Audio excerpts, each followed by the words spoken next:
Hello दोस्तों, हमारे YouTube channel में आप सभी का स्वागत है। तो इस वीडियो में हम केपीआई ग्रीन एनर्जी स्टॉक के ऊपर डिस्कशन करने वाले हैं। आज के दिन इस शेयर में काफ़ी ज़्यादा गिरावट देखने को मिली है। -4.82% की गिरावट के साथ क्लोजिंग हुई है। वैसे मार्केट आवर में यहाँ पर -5% की लोअर सर्किट भी लगी हुई थी। अब देखो, ऐसी बात नहीं है कि सिर्फ इसी शेयर में गिरावट थी। आज के दिन पूरे बाजार में ही भयंकर सेलिंग देखने को मिली है। लगभग सभी इंडेक्स, सभी सेक्टर्स के अंदर हमें काफ़ी ज़्यादा सेलिंग देखने को मिली है आज के दिन। स्पेशली यहाँ पर अगर हम small and mid cap index की बात करें तो ये इंडेक्स आज के दिन काफ़ी ज़्यादा गिरे हैं। तो अगर आपके पोर्टफोलियो में स्मॉल एंड मिड कैप्स के शेयर काफ़ी ज़्यादा हैं तो आज आपके पोर्टफोलियो में काफ़ी भयंकर गिरावट देखने को मिली होगी। काफ़ी ज़्यादा आपके पोर्टफोलियो में लॉसेज हुए होंगे। आप चाहो तो कमेंट में शेयर कर सकते हो कि आज आपके पोर्टफोलियो ने किस प्रकार से परफॉर्म किया है। ठीक है, अब देखो दोस्तों, यहाँ पे गिरावट के पीछे रीजंस की बात करें तो हमने दिन में ही पोस्ट किया था कम्युनिटी टैब पे, साथ ही साथ फेसबुक एंड इंस्टाग्राम पे भी ये पोस्ट दिया था कि गिरावट क्यों हुई है बाजार में। ठीक है, गिरावट के पीछे हमने कुछ 6 रीजंस को वहाँ पर मेंशन किए थे, जिसमें एचएमपीवी वायरस की जो न्यूज़ चल रही है कि इंडिया में 3 केसेस पाए गए हैं, इस चीज़ को लेकर सेलिंग चल रही है बाजार में। साथ ही साथ Q3 एंड बजट को लेकर यहाँ पर पैनिक सेलिंग चल रही है। इसके अलावा एफआईआईज की जो सेलिंग है ये रुकने का नाम नहीं ले रही है। एफआईआईज की तरफ से काफ़ी भयंकर सेलिंग हुई है। एचडीएफसी बैंक की बात करें तो इसके अंदर भी काफ़ी ज़्यादा गिरावट थी। ठीक है, तो निफ्टी 50 में गिरावट के पीछे एचडीएफसी बैंक का भी एक बड़ा योगदान था। तो हमने रीजंस को वहाँ पे मेंशन किया था कम्युनिटी टैब पे, अभी भी जाओ तो देखने को मिल जाएगा। ठीक है, और दोस्तों, अगर आपने हमारे Facebook page and Instagram account को फॉलो नहीं किया है तो वहाँ पर भी फॉलो कर सकते हो, क्योंकि क्विक अपडेट्स होते हैं तो मैं वहाँ पर पोस्ट किया करता हूँ। अब देखो, यहाँ पर हम केपीआई ग्रीन एनर्जी के ऊपर डिस्कशन क्यों कर रहे हैं, क्योंकि यहाँ पर रिसेंटली ही जो प्राइस की एडजस्टमेंट है ये हुई है बोनस शेयर्स की वजह से। तो टेक्निकल्स को फिर से डिस्कस कर लेते हैं। एक भाई ने कमेंट किया था कि एक बार डिस्कस कर लेना। तो देखो भाई साहब, यहाँ पे अगर हम अभी गिरावट की बात करें तो 52 वीक हाई के लेवल से तकरीबन यहाँ पर 30% की डिस्काउंट पर स्टॉक अवेलेबल है। 52 वीक हाई के लेवल से करेंट प्राइस तक की मैं बात कर रहा हूँ, 521 के लेवल तक की बात कर रहा हूँ। ठीक है, यहाँ पर सपोर्ट की लेवल है ये 500 की और 477 की। ठीक है, तो 500 से लेकर यहाँ पर 477 तक की जो लेवल है ये सपोर्ट की लेवल है, स्ट्रॉन्ग सपोर्ट की लेवल है। ठीक है, एंड यहाँ पर अगर हम डिस्काउंट की बात करें ये सपोर्ट के लेवल्स तक, तो तकरीबन यहाँ पर 32 से 36% की डिस्काउंट्स अवेलेबल हो जाती है। ठीक है, काफ़ी समय मिला था यहाँ पर इन्वेस्टर्स को मौका। हमने उस वक्त भी डिस्कस किया था जब यहाँ पर प्राइस कुछ और चल रही थी बोनस से पहले, तो उस वक्त भी डिस्कस किया था। और यहाँ पर देखो, अभी वापस से यहाँ पर प्राइस जो है ये सपोर्ट के लेवल को टच कर सकती है, क्योंकि जिस प्रकार की सेलिंग चल रही है बाजार में उस हिसाब से देखा जाए तो ये सपोर्ट के लेवल को स्टॉक जो है ये टच कर सकती है। एंड देखो, टच करी तो चलो ठीक है यहाँ तक, लेकिन अगर ये जो सपोर्ट की लेवल है 477 की, ये अगर नीचे साइड में ब्रेक हो जाता है बढ़िया वॉल्यूम के साथ में, तो फिर स्टॉक के अंदर हम और बड़ी गिरावट एक्सपेक्ट करके चल सकते हैं। फिर यहाँ पर गिरावट जो है ये तकरीबन इस लो तक जा सकता है जो कि 400 के अप्रोक्स है। ठीक है, तो यहाँ तक गिरावट फिर आ सकती है अगर ये 477 की लेवल टूट गई तो। ठीक है, देखो ऐसे तो काफ़ी बार स्टॉक ने टच किया है, इधर काफ़ी समय से कंसोलिडेट स्टॉक कर रहा है, लेकिन ब्रेक नहीं हुआ है नीचे साइड में। अगर नीचे साइड में ब्रेक हो जाता है तो फिर समझो स्टॉक में और भी बड़ी गिरावट आ सकती है। ठीक है, अब देखो ऐसी गिरावट कैसे आएगी, जिस प्रकार की अभी पैनिक सिचुएशन बनी हुई है, अगर कंटिन्यू रहती है ये चीज़ें तो फिर यहाँ पर गिरावटें जो है ये हमें देखने को मिल सकती है। अगर रिकवरी आनी शुरू हुई शेयर में, ठीक है, लेकिन यहाँ पर आगे चलकर Q3 के अर्निंग्स आने बाकी हैं। Q3 में अगर परफॉर्मेंस अच्छी नहीं रहती है और फिर बजट भी है, तो बजट में अगर कुछ खास सपोर्ट नहीं मिलता रिन्यूएबल सेक्टर को तो फिर गिरावट आ सकती है। ठीक है, तो ये कुछ 2 चीज़ों को ध्यान में रखकर चलना है। ठीक है, तो अभी अगर कोई चाहते हैं कि नहीं मैं थोड़ा वेट करके ही कंफर्मेशन के साथ ही एंट्री लूँगा, तो बहुत ही अच्छी बात है, वेट करके चल सकते हो। अगर आप चाहते हो कि मैं रिकवरी के साथ ही एंट्री लूँगा, ऐसी अगर आपकी स्ट्रैटेजी है तो अच्छी बात है, फिर आप थोड़ा वेट करके चल सकते हो। अगर कोई सोचते हैं कि नहीं मेरे लिए डिस्काउंट ठीक मिल रहा है एंड सपोर्ट के लेवल पर स्टॉक मिल रहा है 500 477 जो भी लेवल है सपोर्ट का, यहाँ पर स्टॉक अगर आपको पसंद आ रहा है तो फिर यहाँ पर आप एसआईपी की शुरुआत करके चल सकते हो। ठीक है, बल्क में बाइंग बिल्कुल भी नहीं करना है।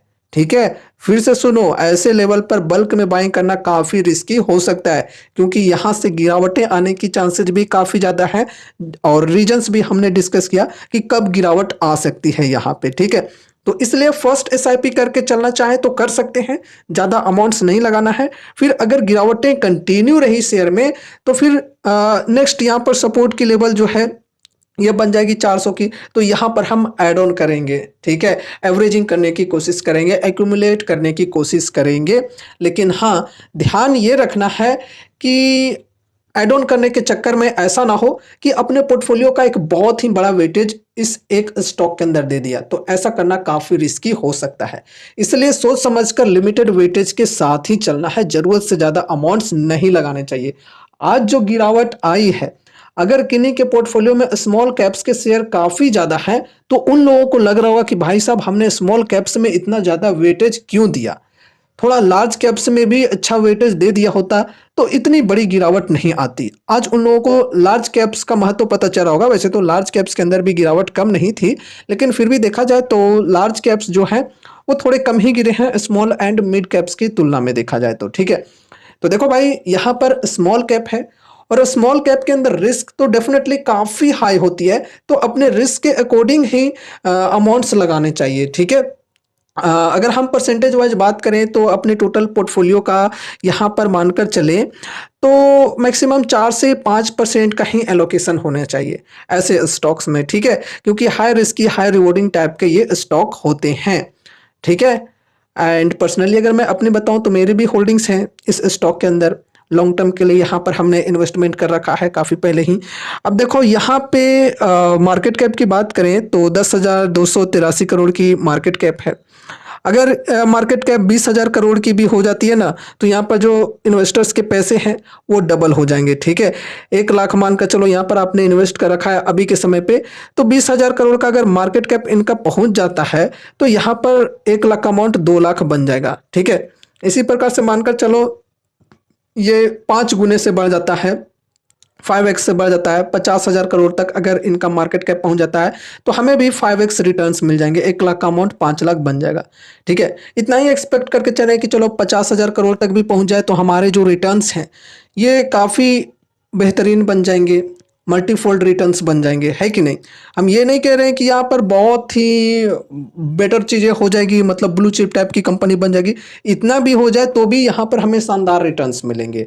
ठीक है, अगर इतने की मार्केट कैप हो जाती है और उस वक्त हमें आगे और ज़्यादा समय के लिए होल्ड करने के लिए विजिबिलिटी मिलती है तो फिर हम उस अनुसार डिसीजन लेंगे, आगे और समय के लिए होल्डिंग पीरियड जो है वो बढ़ाएंगे, वरना प्रॉफिट बुकिंग करके निकल जाएंगे। ठीक है, एंड यहाँ पर देखो स्टॉक पी 44.4 की है, इंडस्ट्री पी भी 44.4 की है, लेकिन अगर आप मीडियन पी से कंपेयर करके चलोगे तो मीडियन पी के कंपैरिजन में स्टॉक की जो पी है ये हाई है।